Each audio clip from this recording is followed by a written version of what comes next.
Assalomu alaykum azizlar, hurmatli trader do'stlarimiz. Bugun juma, kunlaring barakali o'tsin.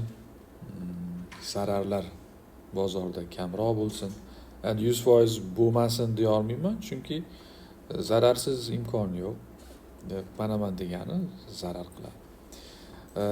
YouTube'da yozishibdi. Nima uchun hedge qilingan? Chunki short qo'yilganda yoki post qo'yilganda nima uchun hedge qilingan? Bir narsani bilinglar, professionallar man 2-3 yil oldin balki ishlatmagandirman hedge qilishni.